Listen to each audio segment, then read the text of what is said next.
This week is Op Shop Week from the 24th of August to the 31st of August. The aim of Op Shop Week this year is to boost donations to charity op shops.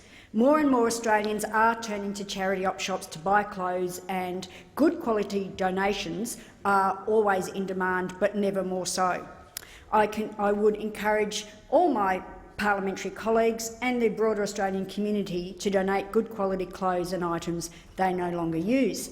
This is my op shop outfit that I very recently, in fact on the weekend, purchased from one of our top quality op shops in Perth.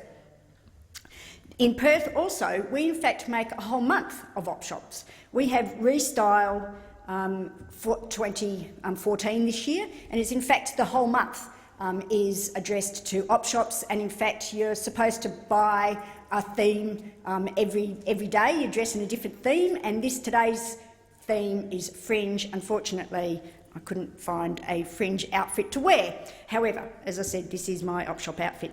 Op shops have in fact been an important part of the Australian community for a long time. I remember my mother saying during the school holidays when we'd go shopping, we're going opportunity shopping, and we would go down to the local op shops and have a great time, in fact. My sister used to visit, there was a local white store, and in fact used to visit and dress all her 3 children from the white store just around the corner from where she lived. Australians donate 2 billion items a year to op shops.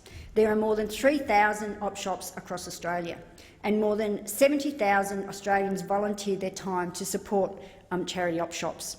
Some people shop in these shops because they know that there's good bargains there. Others because they want to shop for sustainability reasons. And of course, there are a lot of people who have no choice but to be able to access clothes and other necessities in opportunity shops.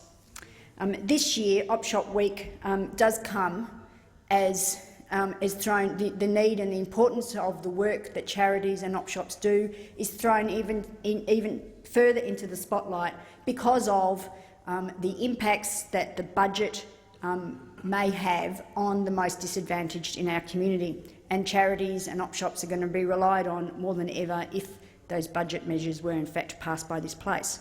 The budget makes great holes in the safety net for the most disadvantaged Australians, and the government has been, I can find no other word for it or phrase for it than waging an ideological war against the most disadvantaged.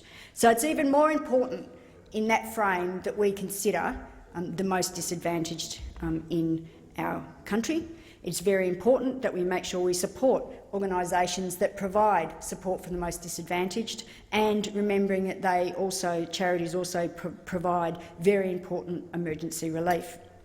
That is why we need to be conscious of the support for op shops this week, and please don't just support op shops this week, but support them every week of the year, but particularly focus on them for this particular week. As we move into looking at the unemployment figures, we see that there are a number of people that are going to be impacted. As we look at the impacts of the government's budget, we can see that there are going to be a number of people that are going to be adversely impacted. Because when we were looking at the figures in the Community Affairs inquiry into the social security bills last week, we saw that last week there was about nearly 150,000 job vacancies that were advertised. There was nearly, if you look at the number of people on Newstart, Youth Allowance and people on DSP, which the government is going to be pushing more of a number of people on the disability support pension onto Newstart, there was, if you looked at those figures, 1.5 million people trying to apply for just over 150,000 jobs. Clearly, people are going to be in very difficult circumstances, and I think that the community is outraged at the way the most disadvantaged in our country are being treated and are expressing that to the government.